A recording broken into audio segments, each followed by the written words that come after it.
Sports Tonight on Channels Television. We're broadcasting live from our sports center in Lagos, Nigeria. Don't forget to go support the women tomorrow at the Lagos Women Run. You're going to have a good time watching those women run for fitness and also promoting several causes in our world. Let's welcome Alfred Okoligwe. Alfred, it's good to have you on Sports Tonight. Delighted to be hosting on another Friday, and trying to look forward to some of the big things that will happen. A lot is happening in our world of sports. And I tell you, it's an action-packed world of sports. I know what I'm talking about. Let's continue our countdown to the Tokyo 2020 Olympics. That's one very important. Look, someone will say Austin is not joking with this. I'm taking it personal.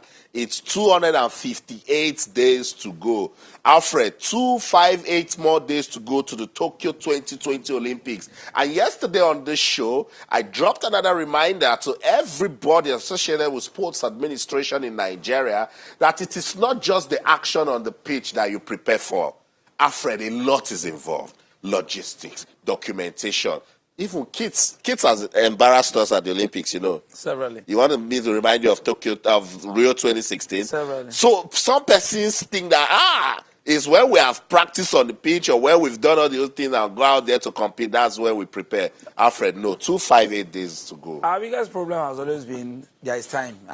We have 258 days and we can take care of dot the I's and cross the T's.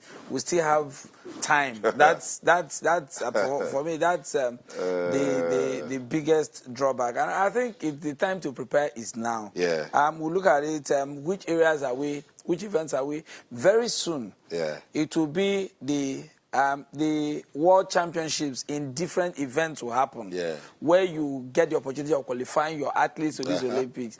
Are you attending this competition? What are the plans that we have for now? Thank you. We don't want to hear stories of the players were in camp or the athletes were in camp and they prepared. And just a few days, we were waiting for word from the ministry, and they said no money for that. These athletes cannot. So the time to really prepare was like yesterday. That's right. We should get it right and avoid all of this stories. Someone did not prepare yesterday. That's why I'm telling them now that it's 258 more days to go. Alfred, there are stories.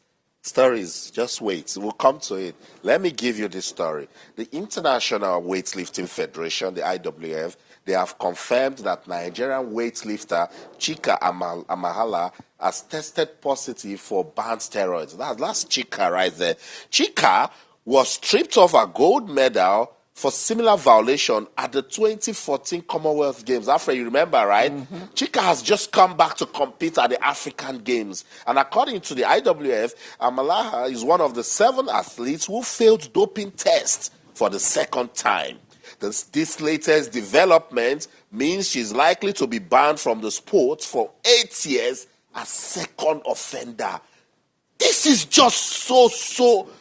Alfred, I don't know how to explain this, but somebody needs to come and tell us why they are playing with sports in Nigeria. If you read that release further, it went on to say that they will investigate our entire entourage.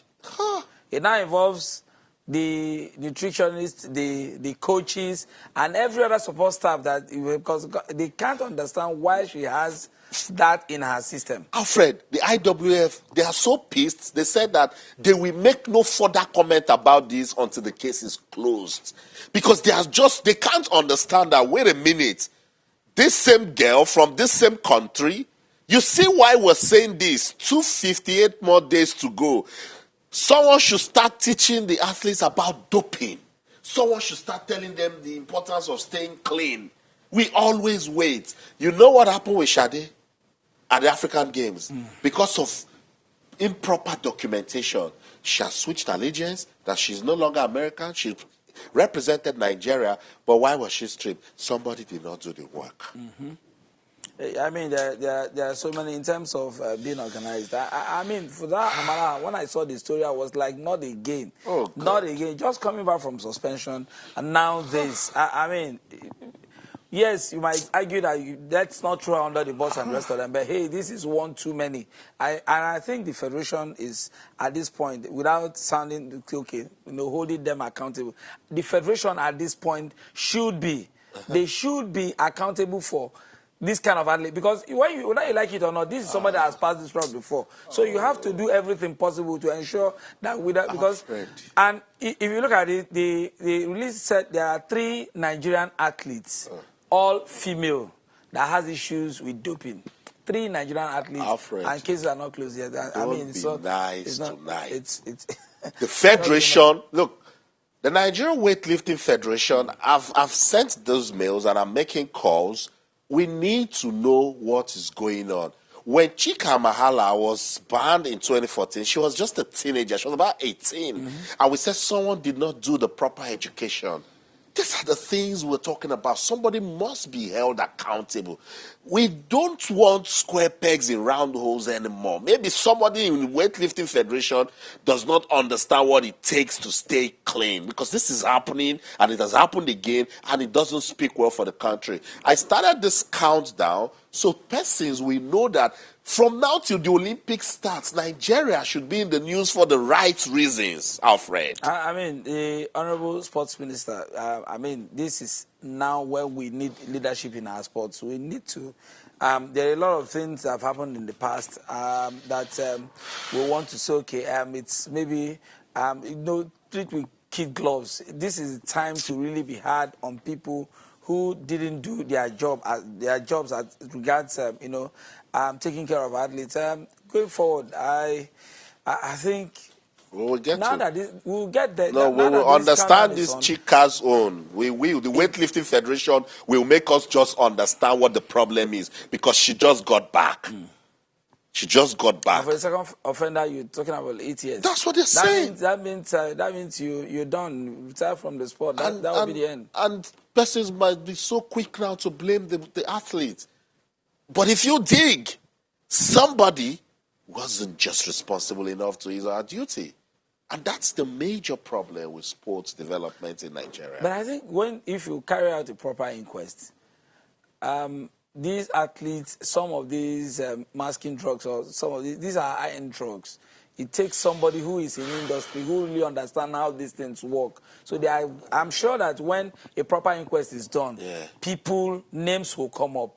People who have taken all this route will come up, will know them. We will get names, Alfred, and until what new Minister Sunday Dare did, how many times do you go for event and hear that they recall the technical director? And persons are still saying, no, he interfered. They say, no, he interfered. He would have left it for the federation. We're saying we're taking proactive measures right now that persons that can't do something, can you just step aside? And other persons are saying, I'll leave, you would have left it for this, you would have left that. Alfred, Chika was banned in 2014.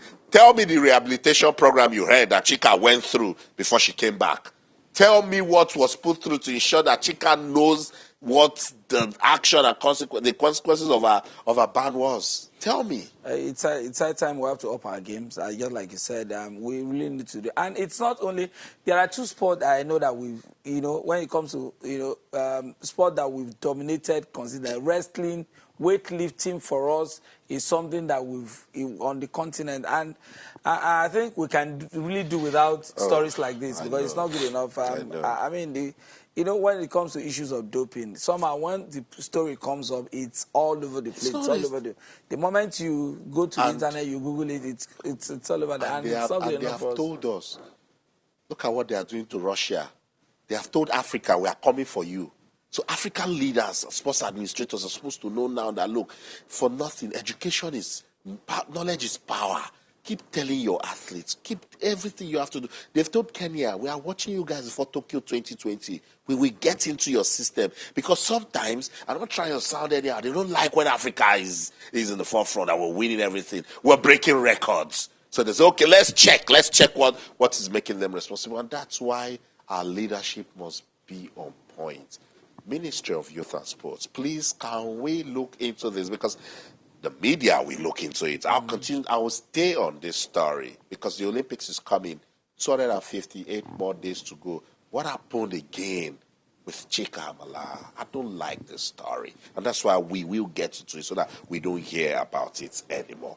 Let's move on with the show now. I'll talk about what went down today at the Africa Rugby Men's 7. Yes, that's an Olympic qualifier right there. Only one team out of 14. Only one. difficult. Let's just make it 3. Let's see if we can start believing. Only one team. Nigeria today was busy. The Black Stallions, that's what they're called.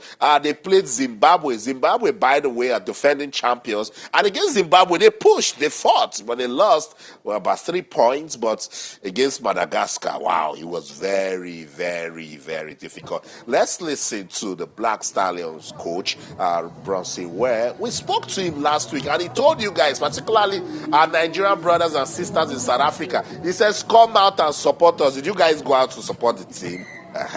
Let's listen to the coach. We'll come back to talk about it. Yeah, well, obviously you guys know we lost everything, but the first match was very good. I think we were switched on in the first match. We lost close.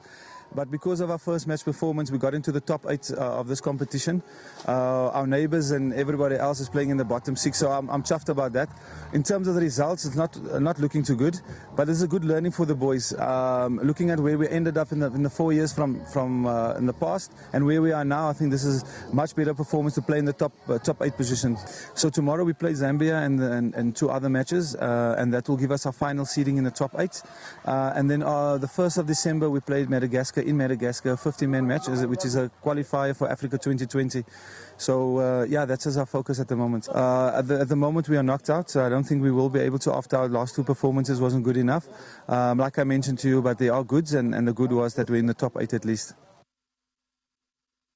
So there's something positive in it, Alfred. So it's not all about just, we would love to win, but it's difficult. He says, let's pick the positives. We're in the top 8. We'll play Zambia tomorrow. Let's give it our all again. I mean, it just shows progress. Where we were in time past and where we are now. If you play in the Africa top 8, that means you're making progress. Yeah. I think that is something that the guys will take. Talked about playing Madagascar next, going to Madagascar, playing Madagascar. December 1st. December 1st, the full 15 game, because that's the normal rugby game. The full team is the 15th, and this one is the 7th, and it's the Olympic qualifier. So I think this is a good learning curve for these guys. We know that when it comes to the continent, the 7th, Kenya, South Africa, they are in the league of their own. The likes of Madagascar, Zimbabwe, and the second round. And I think the boys have acquitted themselves very well. You might not have been there yet, but from this point, we can only move forward. That's right. So that's it. Black Stallions coach, Bronson Ware. He's South Africa, and he's trying to do all he can. I started to speak to him, say, Austin, it's going to be difficult. So last week on the show, remember when I told him that, is there ever going to be a time when both of us will talk about Nigeria being at the World Cup? And he joked about it that they would have had great hairs. That was before South Africa lifted the World Cup. Yeah. We were asking him about the World Cup. That's right. And some of the things he said about England being the better prepared team, and the element of surprise just came to pass because South Africans won it. Yeah. So someone will say, oh, I know each time I talk about one sport on this show that people don't really follow, they send messages, say, Austin, we play rugby. Yes, we play rugby. We are strong people. We're Nigerians. We play rugby. What? Nigerians can do everything. Look, we play archery. We do everything. We do horse racing. We do polo. We do canoeing. Why won't we do canoeing? Why won't we do kayaking? Well, we've got a lot of riverline areas. So you see, so this country is blessed. It's administration. You need to develop the sport. Yeah. You need to make it perhaps maybe more interesting for people to just introduce it in schools. Look at that. That is the basis. Yeah. Take it to schools, especially a sport like rugby.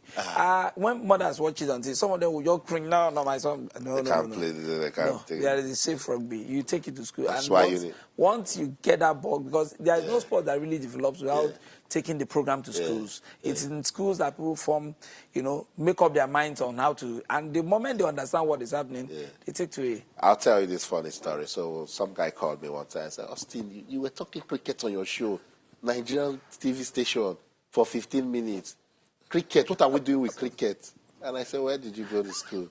He said, King's College. I said, we'll beat you. Can you go to King's College and ask me why am I talking cricket? So you see, we go to sleep. We go to sleep. Cricket has been played in Nigeria since the late 19th century. When you go to watch cricket at the TBS Oval, big boys will come out. So you start wondering, don't you ask yourself, why is it now not big? Interest. Everybody wants to just do football. Today, South Africa is being celebrated as world champions in rugby. World Cup winners. If they go to cricket, guaranteed semi-final. That's a sporting nation, and that's what we want Nigeria to be. So All the best to the Black Stallions. I was hoping to get the captain of the team, Aziz Ladikbo, on the show. I'm sure we're having some issues with network, but whenever we get Aziz Ladikbo, he was part of the action today. We'll get to speak to him. Let's see the positives that the players got out of the defeats today to Madagascar and Zimbabwe at the Rugby Africa Men's Sevens. It's an Olympic qualifier. Only one, Zimbabwe, the defending champions, only one will qualify. They just make it 5. Let's see if we can just pick. As if we can sneak into the top 5. We can just get one out of it. But it's all good. That's all for rugby. We'll continue to talk about it.